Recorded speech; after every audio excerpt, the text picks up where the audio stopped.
Hey, Freddy with CJ Pony Parts. If you've been following our project F-150, you've seen we've done a bunch of upgrades to improve the performance and look of our truck. We've been reading your comments and we agree that one area that still needs a lot of attention is the suspension. So today we're going to be installing this Roush suspension kit engineered by Fox. This suspension kit will significantly improve the handling and off-road capabilities of our truck, allowing us to raise the front of the truck up to 2 inches with the adjustable coilovers.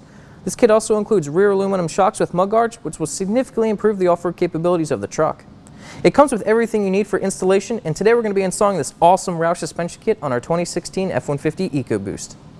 For this installation, you'll need a lift and a pole jack or a jack and jack stands, a 3/8 ratchet, 8mm socket, 10mm socket, 15mm socket, 1/2-inch ratchet, 17mm socket, 18mm socket, 19mm socket, 21mm socket, 27mm socket, a torque wrench, 17mm wrench, 18mm wrench, channel locks, Phillips head screwdriver, a big pry bar, and a sledgehammer. The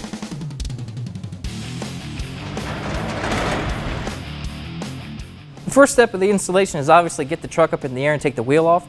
Now we're going to disconnect these brake lines right here. There's two 10mm fasteners and one 8mm. Removing these lines are just going to give us more room when we disconnect the steering knuckle, so we have more room to get the strut out. And I like to put the bolt back where it came from, just so I don't lose it.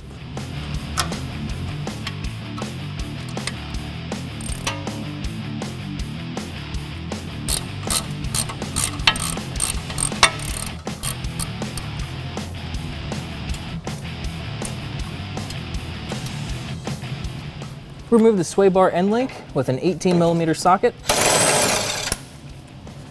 Remove the 21mm nut on the outer tie rod.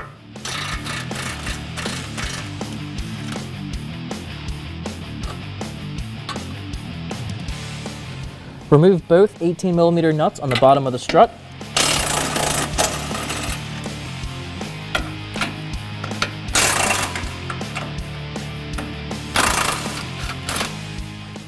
Loosen, but don't remove the 18mm nut on the ball joint.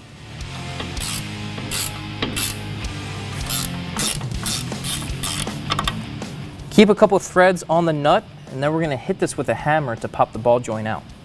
And take a sledgehammer and hit right here on the steering knuckle to pop the ball joint out.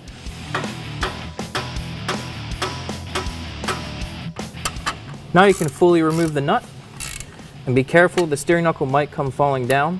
So just hold it nice and carefully.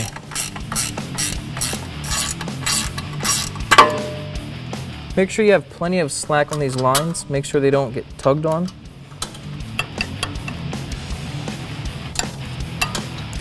Everything seems good. The final thing to remove are the 3 nuts on top of the strut here. It's kind of hard to see, so I'm using this strut here. There's going to be a nut here, here, and here up on top of here. And all 3 of these are 18mm.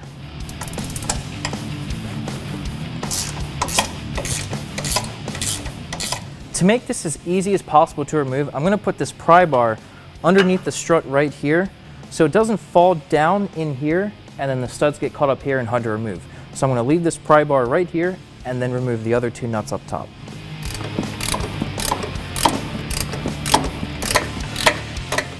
While I remove the 3rd nut up top, I'm going to be pressing down on the pry bar because as you can see, there's studs on the bottom of the strut here that protrude down, and if the strut falls down in here and these studs fall in, it can be difficult to get them back up in the holes to pull it out. So I'm keeping the strut up in the holes up here while I remove it, so it's going to be easier to pull it out.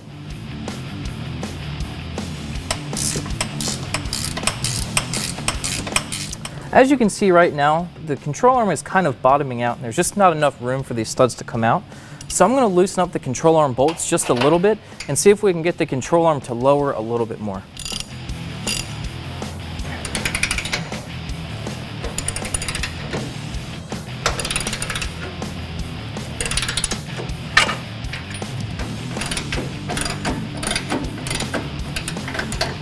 Let's see if that gave us enough wiggle room.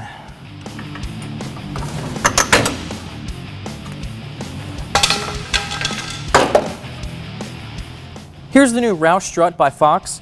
It is fully adjustable and allows you to adjust the ride height from 0 to 2 inches. We're going to leave it the way it came out of the box, which should give us a 2-inch lift on the front.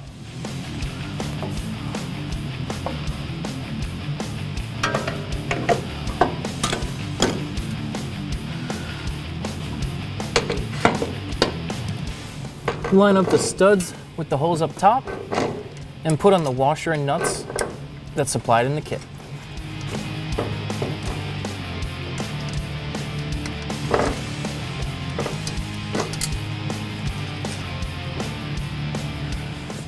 Now if you'll notice, right now this part of the strut, it's kind of at a bad angle. If the bolts were going to come up, they would not thread into here right.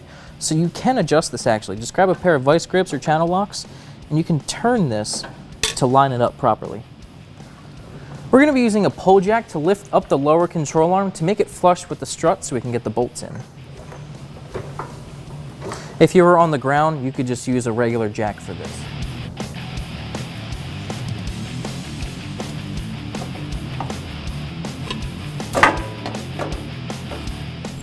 And stick the bolts in through the bottom and thread them into the strut.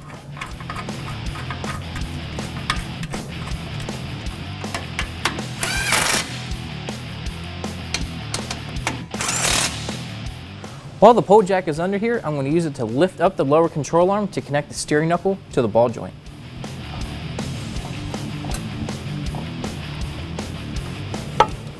For this, you basically have to use all of your body weight to pull down on the ball joint,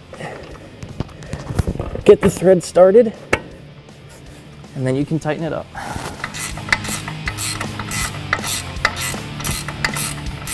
Once the ball joint starts to get tight, you'll notice that it spins when you turn the wrench, so you need to take an 8mm socket and put it on the bottom of the ball joint to hold it so you can tighten it up. Reinstall your tie rod.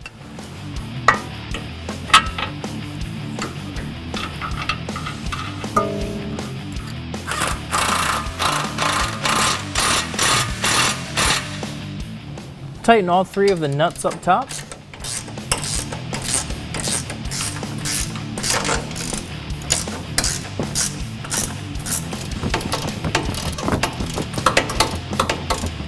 You can reinstall the sway bar end link now, but you actually might have to undo it again when you do the other side.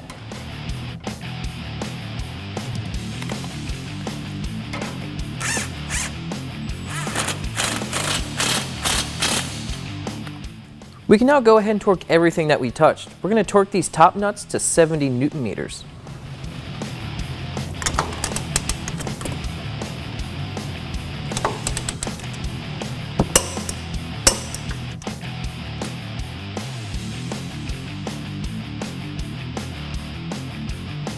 The lower strut bolts get torqued to 90 Newton meters.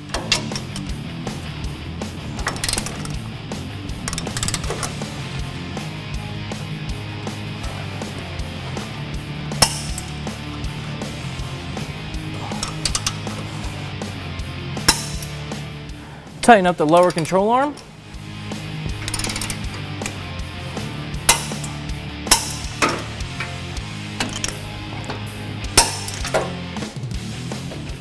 Reinstall your brake lines.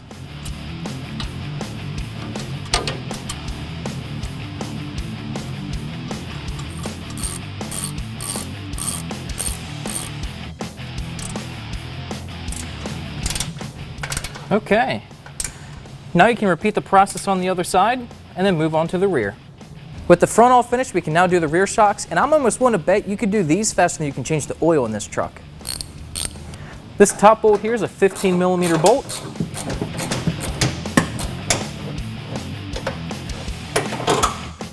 Now this bottom bolt, you will need a wrench and a socket. You're going to need a 18mm wrench and a 15mm socket.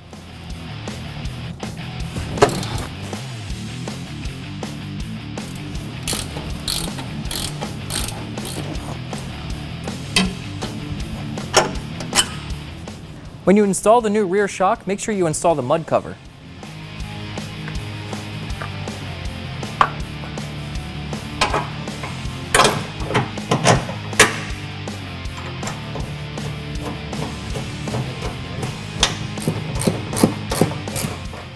Don't tighten it all the way, you need to install the bottom bolt first. Now when you go to install this shock, it's going to be a little bit long and won't line up, so you're going to have to compress it and then get it in place.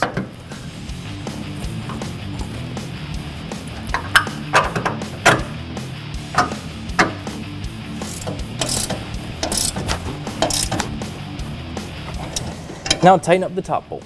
Torque both the upper and lower bolts to 90 Newton meters. Repeat the process on the other side, and your installation is finished.